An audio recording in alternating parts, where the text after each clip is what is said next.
bonne littérature. Taisez-vous. En Non mais cet homme est 2018, ahurissant. porte-parole du gouvernement. Ce que vous venez de faire, c'est super.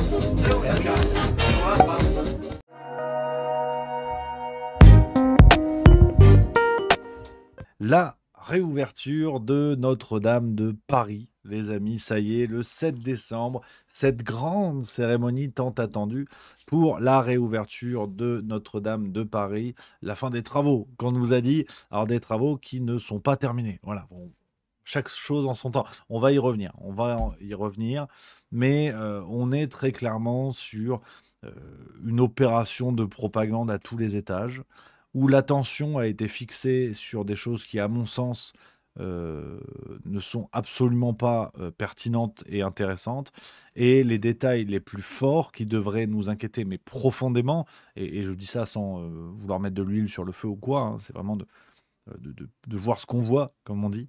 Euh, on est véritablement entré dans un monde de négation du réel, hein. C'est-à-dire que, je le dis en introduction de cette séquence, on a beaucoup reproché à Trump, en tout cas on a beaucoup daté le fait d'être entré dans la période de la post-vérité, hein, où des récits alternatifs remplacent le réel. Aujourd'hui, il n'y a même plus besoin de Trump pour arriver là-dedans. Et c'est complètement dingue. Alors, on va reprendre un peu la salade depuis le début. Vous connaissez l'histoire comme moi, les amis. Donc, cet incendie terrible en 2019, l'annonce, à peine les flammes n'étaient même pas éteintes, que Emmanuel Macron avait d'ores et déjà annoncé la réouverture d'ici 5 ans, donc en 2024, la même année que les Jeux Olympiques, ce qui avait donné beaucoup de sueur froide, hein, aux spécialistes et compagnie qui allaient être en charge du dossier. Le pari a été tenu, Notre-Dame a pu réouvrir ses portes, mais dans quelles conditions?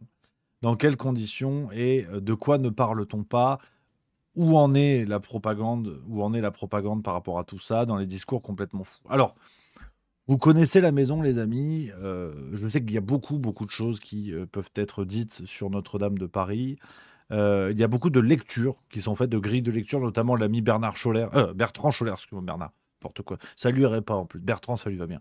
Bertrand Scholler, que j'embrasse évidemment, qui a une des analyses que je trouve très intéressantes sur Twitter. On y adhère pas, mais il y a une volonté de créer la réflexion. Et j'aime beaucoup ce qu'il propose, même si parfois, il le sait, on en a déjà parlé, ça peut me sembler hors d'atteinte. En tout cas, pour moi, intellectuellement, ça me semble hors d'atteinte, mais je trouve ça toujours intéressant d'aller tenter d'autres grilles de lecture. Maintenant, ce que je vais essayer de vous proposer, comme d'habitude, hein, des éléments, des analyses qui me semblent pertinentes parce que sourcées. Tout ce que je vais vous dire s'appuie sur des éléments qu'on peut sourcer, qu'on peut voir dans les médias classiques, et de construire des raisonnements à partir de ça, à partir de cette base solide, ça me semble plus pérenne. Après, libre à chacun d'aller sur des niveaux de réflexion qui ne sont pas les miens, des niveaux d'analyse et de sources qui ne sont pas les miens.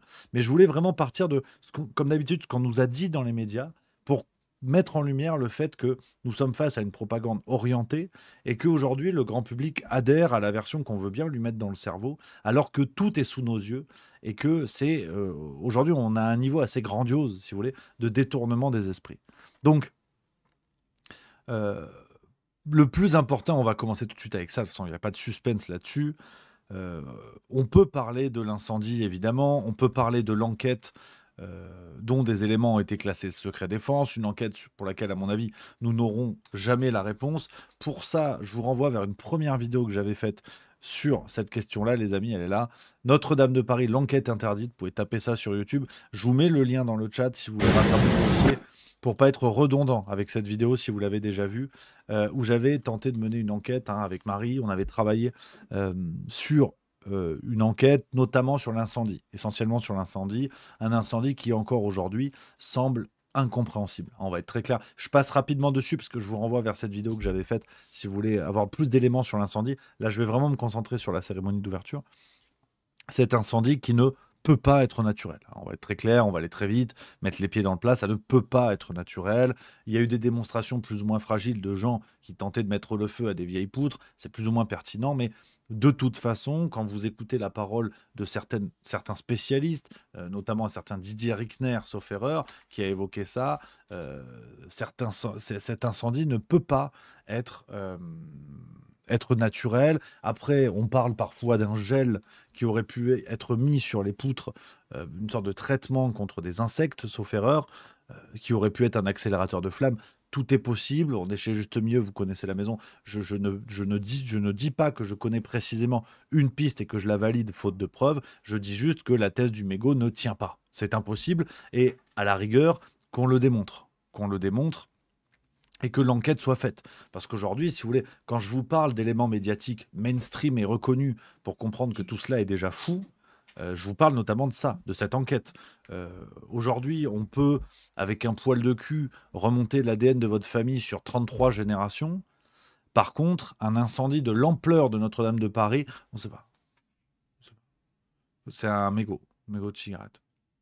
Donc, qu'on soit bien d'accord, ça semble délirant de s'arrêter à cela. En fait, c'est ça. Et ça semble délirant de ne pas permettre aux gens, d'ailleurs c'est ce qui semble le plus suspect, soyons clairs, de ne pas permettre aux gens de douter, ne serait-ce de cela, ne serait-ce que cela. Tout ce que je vous dis, c'est que je doute de ça, cette théorie du mégot sur la poutre qui semble improbable. Improbable. Et je doute ouvertement de cela. Sauf qu'on a très vite, d'ailleurs le jour même, des médias nous disaient non, mais en fait c'est sûrement la thèse la plus validée. On a eu cette notion de thèse officielle qui s'est installée et tous les discours alternatifs, ou ne serait-ce que les doutes, on a essayé de les étouffer en mettant le couvercle en disant non, c'est pas possible, c'est le mégot, terminé, à dégager voie 12. Ce qui n'a aucun sens. Et je vous renvoie vers la vidéo que je viens de vous montrer où on avait trouvé et démontré que effectivement des éléments avaient été classés secret défense, notamment un rapport datant de 2016 qui montrait le risque d'incendie à Notre-Dame de Paris et qui avait été classé secret défense alors que Manuel Valls était aux manettes à l'époque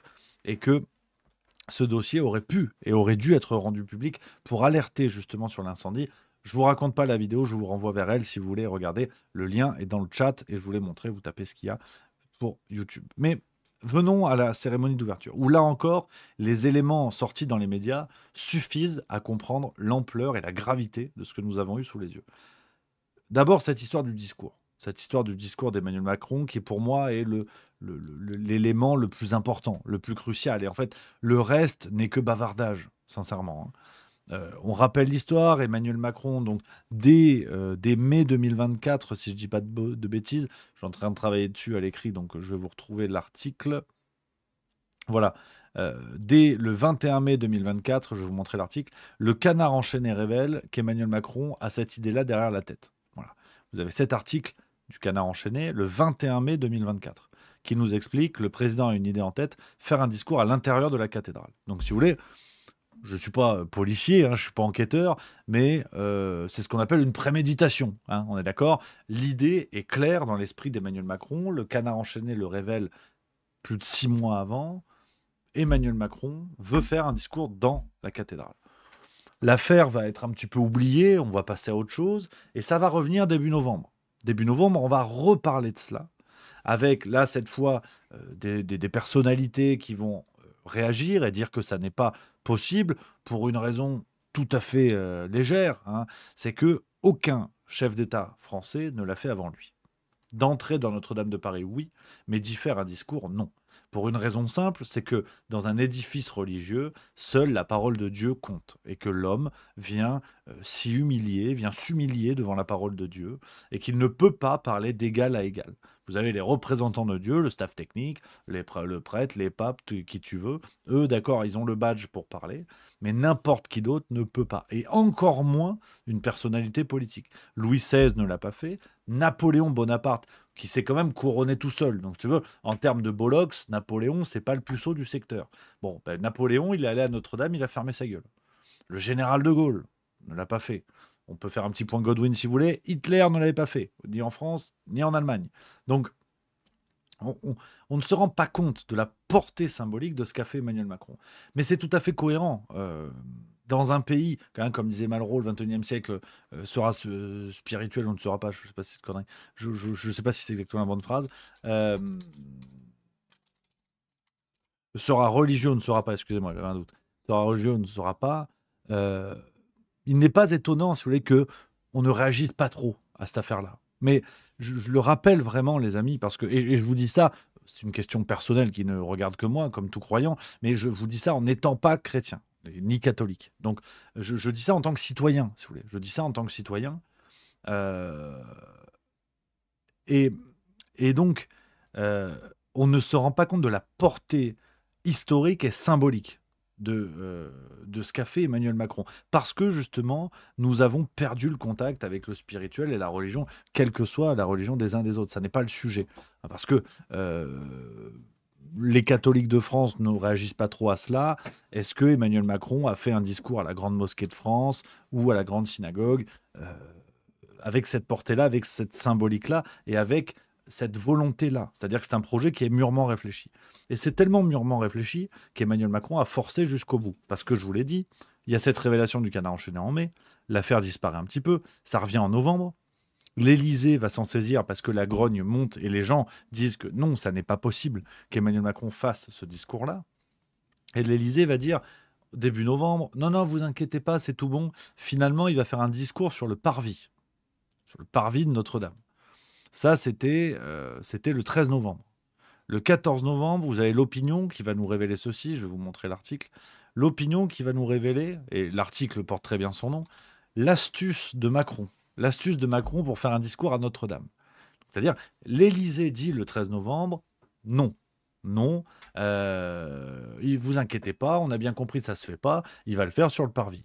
Finalement, Bubule, il va bien le faire à l'intérieur, mais une semaine avant. C'est ce que nous dit cet article de l'Opinion. On nous explique qu'il va faire une visite de chantier, donc la fameuse visite que l'on a vue la dernière fois, qui était le 28 novembre ou 29 novembre, quelque chose comme ça. Et il a fait son discours. Et il a fait son discours à ce moment-là. Donc, il a fait un premier discours. Donc déjà, on est sur une première humiliation. Comme je vous l'ai dit, de l'ordre historique, de l'ordre symbolique et de l'ordre légal. Parce que, pour rappel, c'est ce que j'aurais peut-être dû vous dire au début, c'est parfaitement illégal, hein pour des questions de séparation de l'Église et de l'État et pour des questions de la loi, en fait, tout simplement. Hein, l'article, je vous ai noté, parce que je vous l'ai dit, je travaille dessus en ce moment, pour Juste Mensuel, l'article 35-1 de la loi 1905 qui stipule « Il est interdit de tenir des réunions politiques dans les locaux servant habituellement à l'exercice d'un culte ou dans leur dépendance qui en constitue un accessoire indissociable. » Donc, Emmanuel Macron piétine la loi, piétine la symbolique et piétine l'histoire de France. Mais le pire, c'est qu'il va le faire 2 fois. Parce qu'il y a eu ce fameux discours lors de cette visite de chantier, retransmise à la télévision évidemment, et je ne sais pas si vous vous rappelez les images, mais on est face à un meeting. On est sur des images de meeting politique qui rappelaient d'ailleurs celles des réunions que Macron faisait au moment des Gilets jaunes, où il était entouré de gens. Rappelez-vous. Je crois pouvoir le dire, une immense émotion de nous retrouver ici même. Voilà. On est sur des images de meeting. Donc on vient, si vous voulez, tenter de démontrer le caractère apolitique de cette déclaration. Donc c'est évidemment aberrant. Et 4e étape dans l'humiliation, Emmanuel Macron comptait refaire un discours le jour de la réouverture, ce que je vous ai dit. Finalement, c'était non. Il va faire un discours sur le parvis et oh bah, pas de bol, il fait pas beau. Météo France nous dit que des rafales de vent étaient prévues entre 65 et 80 km/h, ce qui ne permet pas, évidemment, de tenir le discours sur le parvis. Et donc, toute la cérémonie a été déplacée à l'intérieur, comme a communiqué l'Élysée le 6 décembre. Donc, si on récapitule, on a reconstruit une cathédrale en 5 ans et on n'est pas foutu de construire un Barnum en 5 heures. Donc, évidemment qu'on se moque des gens, évidemment. Donc, Macron a doublement humilié, si vous voulez. A doublement humilié à la fois l'histoire de France, le culte catholique et la loi française. 2 fois, il a dit, il a humilié, mais vraiment, véritablement, étymologiquement, si vous voulez. Et là, je vous parle en fait du contexte général, qui pour moi suffit. On va parler du reste, de ce qui s'est passé durant cette cérémonie, mais pour moi, cela suffit à comprendre que vous avez aujourd'hui un Emmanuel Macron qui se place au niveau de la parole de Dieu. Après, comme je vous l'ai dit, libre à chacun d'en penser ce qu'il veut, bien évidemment. Et je vous dis ça, comme je vous le dirais à la virgule près, si cela s'était passé dans une synagogue, dans une mosquée ou dans je ne sais quel lieu de culte. C'est pas parce que c'est les catholiques, c'est pas question de ça. C'est juste une question d'un président de la République qui, avec préméditation, piétine l'ordre symbolique, piétine la tradition religieuse et piétine l'histoire de France. Avec ce que ça veut dire. Aujourd'hui, et c'est pour ça, j'entends des gens qui balaient cela d'un revers de la main en disant oui, mais bon, on a un pays laïque, tout au mieux, il a dépassé la loi, mais on s'en fout, quoi. C'est bon, c'est pas grave, tu vois. Sauf que le c'est pas grave, voilà où ça nous entraîne. Voilà où on en est. Et curieusement, on va y venir tout à l'heure, hein, il n'y a pas un média pour relever ce que je vous dis. Ça n'est pas moi qui l'invente. Il y a des articles qui l'évoquaient, qui disaient que justement, Emmanuel Macron envisageait ce discours à l'intérieur de la cathédrale, et ce qui n'était pas entendable pour bien des croyants et bien des gens. Et ça passe, hein. Je vais vous montrer un article du Huffington Post qui dit exactement ce que je vous dis là. C'est pas l'avis de Rémi. On s'en fout de l'avis de Rémi. Mais regardez, hein, c'est ce que dit cet article de Huffington Post qui rappelle la loi, hein, dans ce que je vous disais, et qui rappelle ceci, hein, le principe de séparation sera respecté par les uns les autres. Cela s'est fait en bonne concorde. Ça, c'était sur les discussions quand l'Élysée avait dit que ça allait se faire le 13 novembre. Ça allait se faire à l'extérieur, pardon. Vous voyez, hein, ce que nous dit, voilà. Ce que nous dit le Huffington Post, aucun chef d'État ne s'est risqué à franchir la grande porte de la cathédrale pour s'exprimer publiquement. Donc, c'est l'histoire de France, si vous voulez. C'est l'histoire de France qui veut ça. Et il n'y a pas un média pour venir dire, attendez, on a peut-être un problème là-dessus avec quelqu'un qui se met au moins à égalité avec la parole de Dieu. Et je le redis, c'est pas une question de Dieu des catholiques ou de chacun choisit son équipe, j'en ai rien à cirer. Je vous dirai la même chose pour n'importe quel culte. Alors, après, on avance sur la cérémonie en tant que telle, mais pour des choses qui, moi, me semblent secondaires, quand on voit, si vous voulez, la gravité du comportement prémédité d'Emmanuel Macron. Mais tout était comme ça. Tout était comme ça. Regardez, par exemple, hein, la scène d'entrée d'Emmanuel Macron. Là encore, à noter l'humilité du monsieur.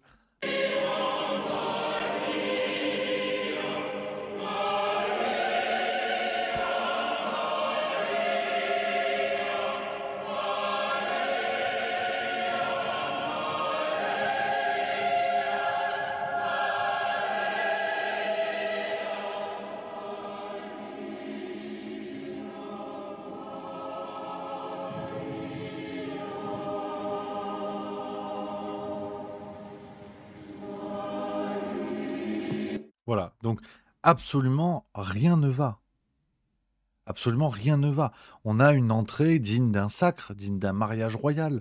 Rien ne va. Alors je vous l'ai dit, après, chacun ira sur l'analyse des symboles, sur le niveau d'analyse qu'il souhaite. Mais je voulais, en préambule, vous donner l'élément que pour moi, le plus grave, c'était tout le contexte que je vous ai donné. Le reste ne fait que confirmer cela. J'ai quelques images, si vous voulez, on ne va pas regarder toute la cérémonie, mais de ce fameux discours qui ne devait pas avoir lieu. Et d'ailleurs, je ne vous parle même pas hein, de certains médias qui avaient dit que c'était complotiste de dire qu'Emmanuel Macron voulait faire ce discours. Bon, bah la preuve.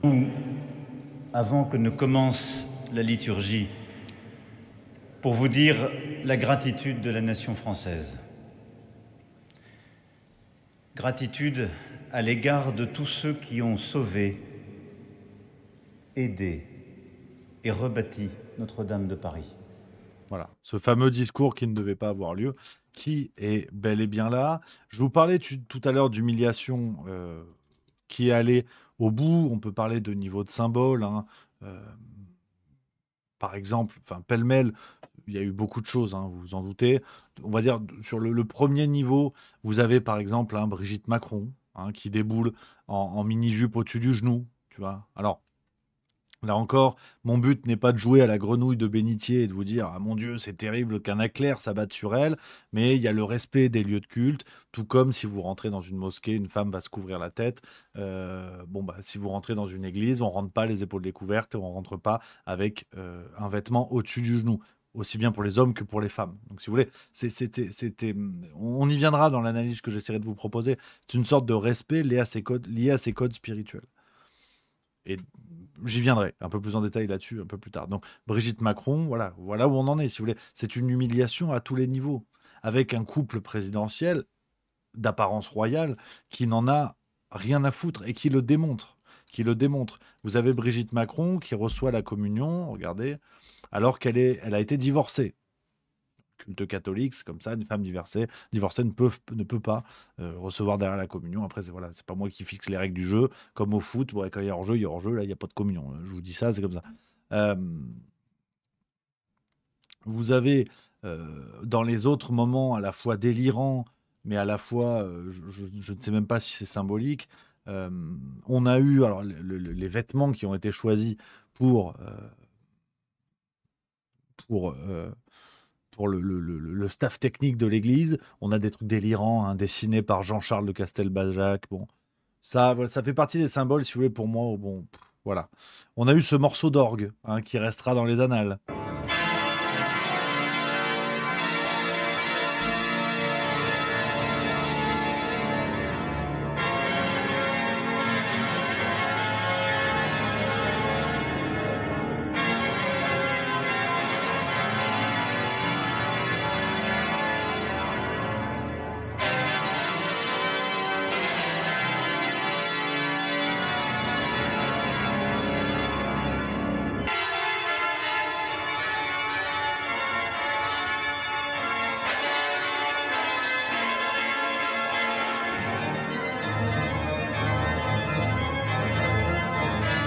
Voilà. Donc bon, on va pas se faire les 2 minutes, mais est-ce qu'on est dans le générique des Simpsons? Est-ce qu'on est dans une messe satanique? Est-ce que c'est la famille Adams?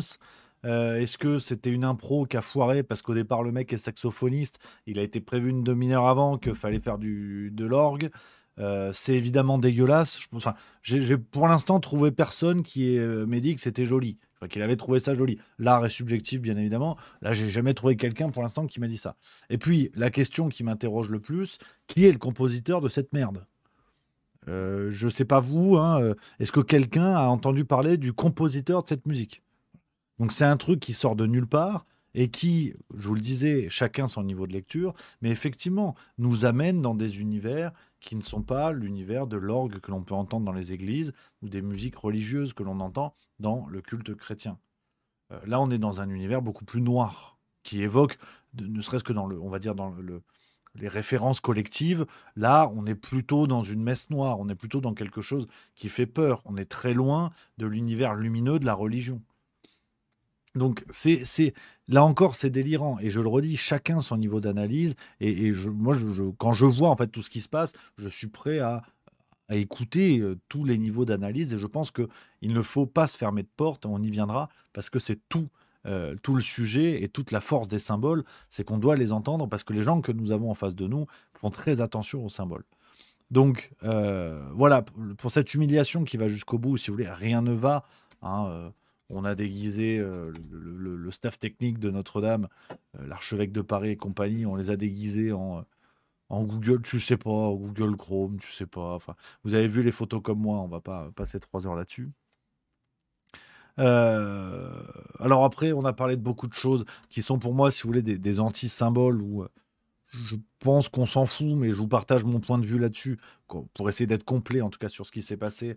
On a beaucoup parlé, hein, de la poignée de main de Donald Trump à son arrivée devant Notre-Dame de Paris. Il appelle. Pour le coup, celle-là, c'était à l'Élysée, mais les deux se sont fait des poignées de main, tu vois, je vous la montre, hein. En l'air, forcément, voilà. Et la poignée de main, un peu curieuse, mais Voilà. une poignée. Trump au-dessus, Macron en dessous, devant Notre-Dame, il lui a fait une sorte de bras de fer. Ça, pour le coup, je trouve que ce sont des anti-symboles, et on y viendra, parce que les médias parlent de ça, hein, la poignée de main, la couleur de la cravate de Trump. Là, quand on parle de ce genre de choses, les symboles sont intéressants. Par contre, sur le reste, ça n'a aucun sens. Dire que le morceau d'orgue fait penser à une messe satanique, en termes de symbolique, là, on va vous dire, vous êtes complotiste. Par contre, le bras de fer, on peut te dire, oui, mais en fait, c'est la domination de si on fait gaffe, la couleur de la cravate. Bon, donc si tout est symbole, d'accord, bah allons-y franchement. Ce qui m'a impressionné, c'est une séquence que je voulais vous proposer, les amis, avant de rentrer pleinement dans l'instant grognon et dans la tentative d'analyse de tout ce qu'on vient de voir et de cette cérémonie d'ouverture qui, à mon avis, en dit beaucoup plus long qu'un simple événement qui rappelle une inauguration d'Intermarché, hein. Parce qu'il y a ce que je vous dis de ce qui s'est passé à l'intérieur, mais on a eu droit à un concert enregistré en avance parce qu'il faisait pas beau, il y avait du vent, où tu avais Pharrell Williams qui chantait en playback. Enfin, est-ce qu'on inaugure la FNAC ou Notre-Dame de Paris, en fait? Qu'est-ce qui s'est passé? Et donc, ça nous rappelait bien évidemment la cérémonie d'ouverture des JO de Paris 2024.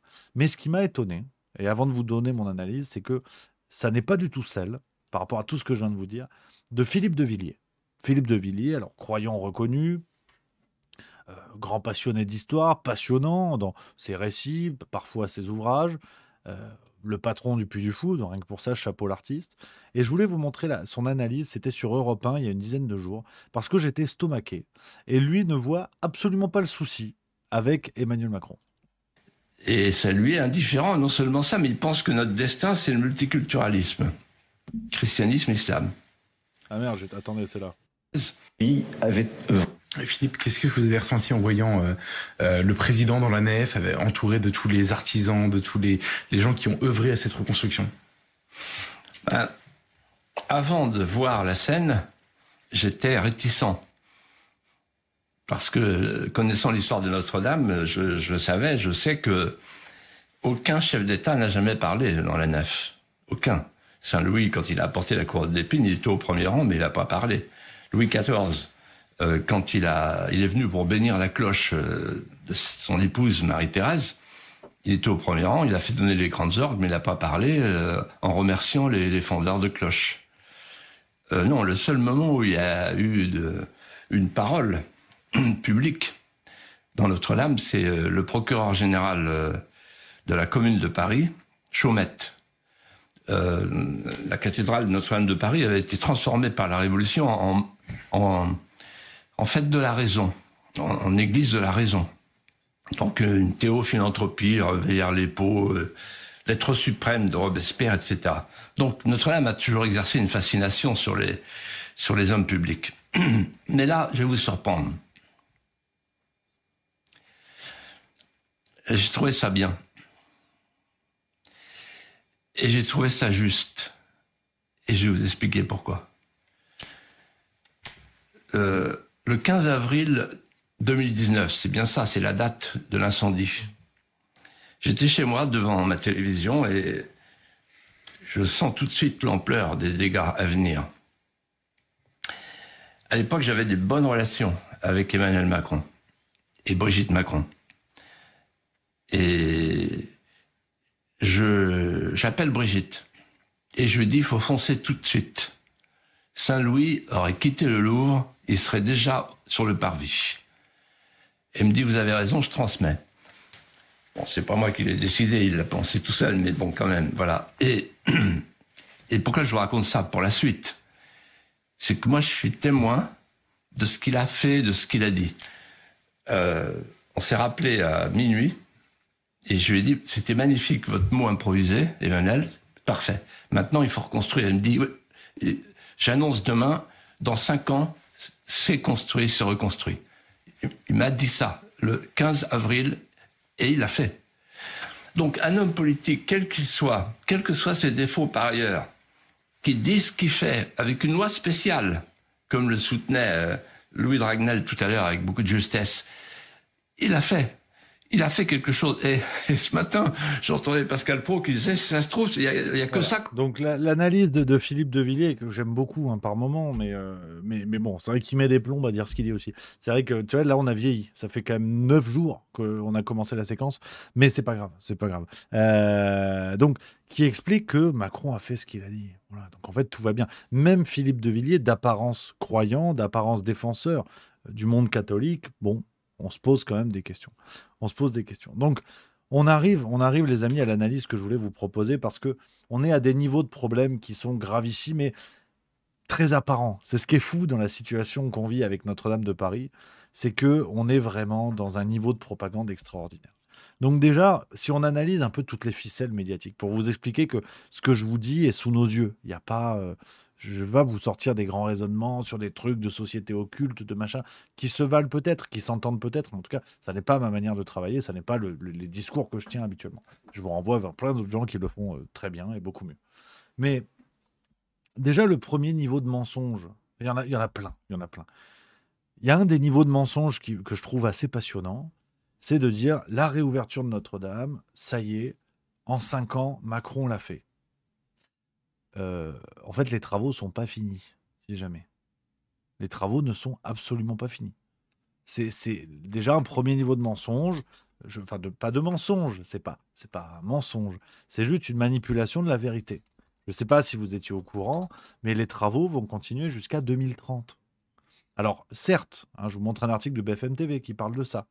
les travaux qu'il reste à mener après la réouverture de la cathédrale. Si Notre-Dame de Paris rouvre ses portes au public et aux fidèles, de lourds travaux vont encore être entrepris à l'extérieur de la cathédrale jusqu'à l'horizon 2030.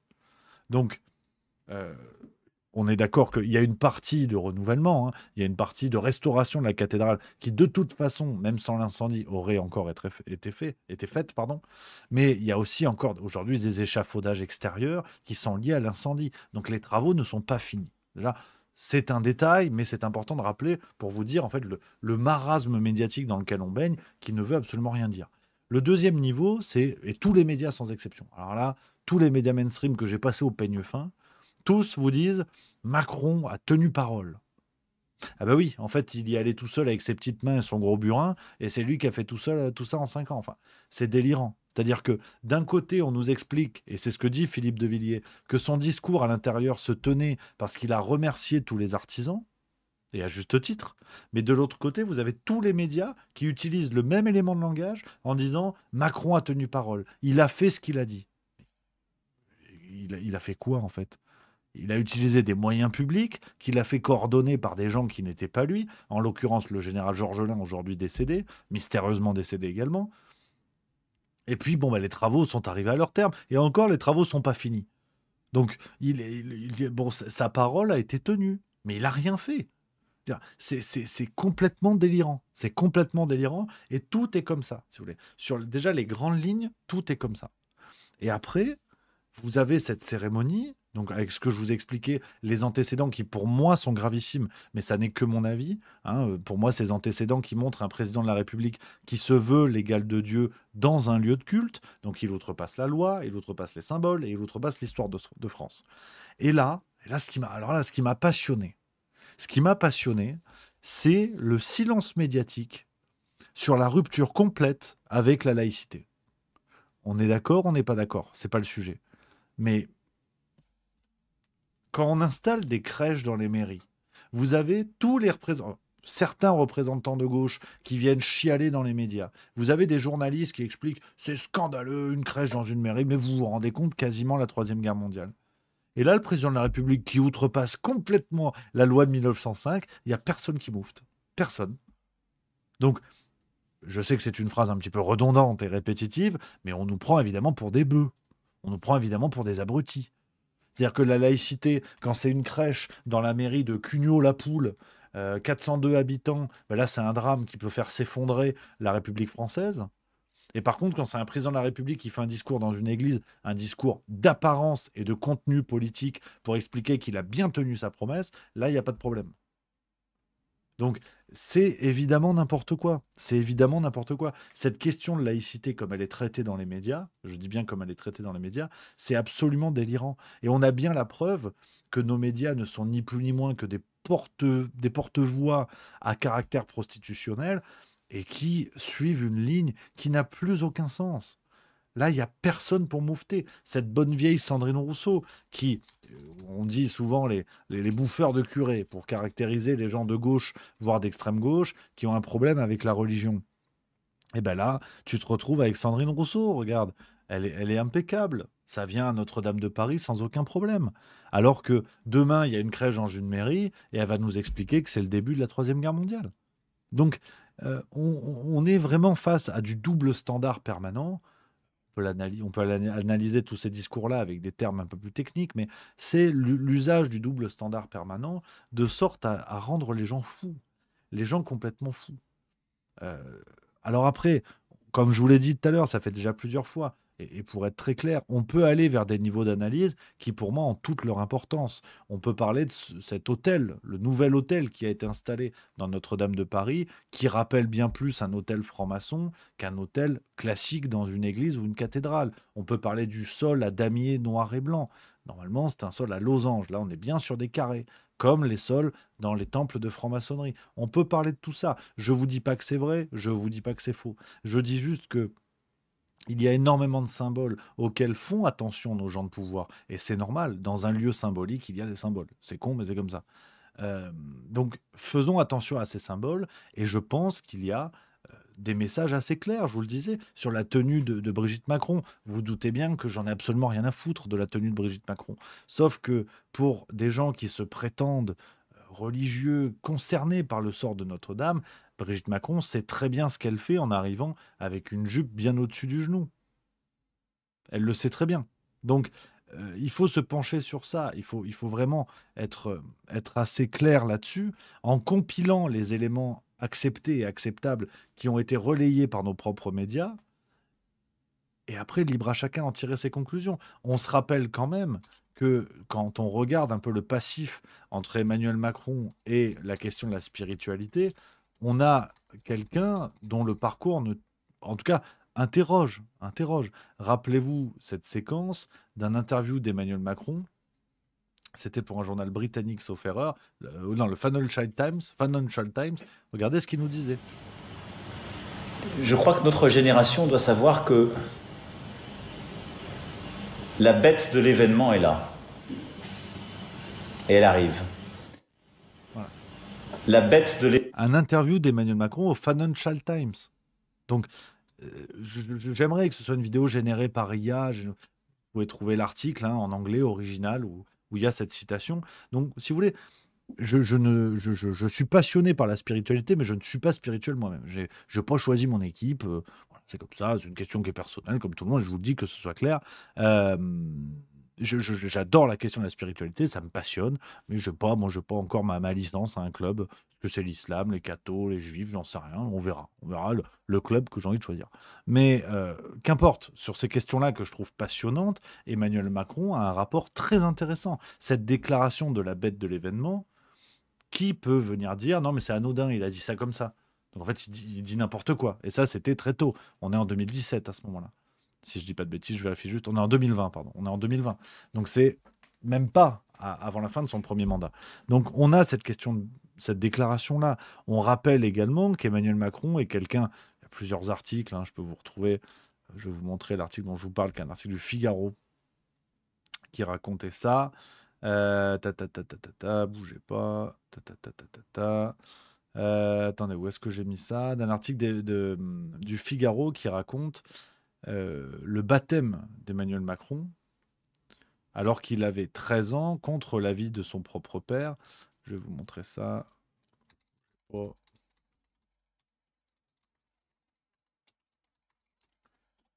Comme ça, tout est sourcé. Voilà, cet article-là, Emmanuel Macron, un agnostique baptisé. On peut lire ceci dans l'article du Figaro. Celui qui n'a reçu aucune éducation religieuse a demandé le baptême catholique à l'âge de 12 ans, alors qu'il était dans un collège jésuite à Amiens. Il s'est ensuite éloigné de cette foi pour embrasser une vision philosophique de la transcendance. Alors bon, est-ce que quelqu'un peut expliquer ce que c'est une vision philosophique de la transcendance? Moi, personnellement, je ne sais pas ce que c'est.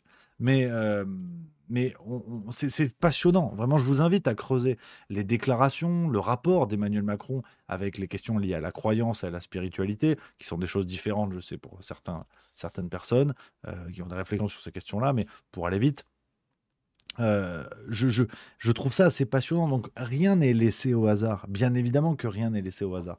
Et qu'il est trop facile de dire « Non mais on s'en fout, c'est pas grave. » Et puis Brigitte Macron, elle est habillée comme ça. Lui, il parle de la bête de l'événement, on s'en fout. Notre-Dame, ça a été refait de telle sorte, on s'en fout. En tout cas, mon point de vue, et pour finir là-dessus, je ne pense pas. Et d'ailleurs, on voit bien à l'œuvre un rapport plus que contrarié sur ces questions-là dans notre société. C'est ce que je vous disais sur les critiques sur les atteintes à la laïcité qui ont été perçues avec cette histoire de restauration de Notre-Dame. Personne s'en émeut, personne ne s'en... Pourquoi nos médias qui viennent chialer sur des crèches dans les mairies ou qui viennent chialer sur des voiles dans les écoles, là on n'entend personne.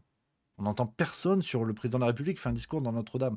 Bien évidemment que ce sont des sujets différents, qu'il y a des réalités différentes et des réflexions différentes à avoir. Mais je ne comprends pas comment des élus politiques et des médias peuvent venir chialer quand on a des voiles dans les écoles, quand on a une crèche dans les mairies et je ne sais quoi, et que là, il n'y a absolument aucun problème. Donc, je pense qu'il faut absolument se poser ces questions-là, accepter de se les poser. Ça nous met dans un abîme de réflexion, mais rien n'arrive par hasard. Qui plus est, de la part de quelqu'un qui a évoqué cette notion de bête de l'événement. Et c'est là où moi je vous invite simplement à réfléchir sur ces éléments-là, à les creuser, à vous renseigner et voir à quel point tout ça est passionnant et nous jette dans un abîme de réflexion qui est bien plus complexe que tout ce qu'on nous raconte, une fois de plus. Et que tout ce qui se passe autour de Notre-Dame de Paris devrait nous interpeller. Donc voilà un petit peu les amis ce que je voulais vous dire là-dessus.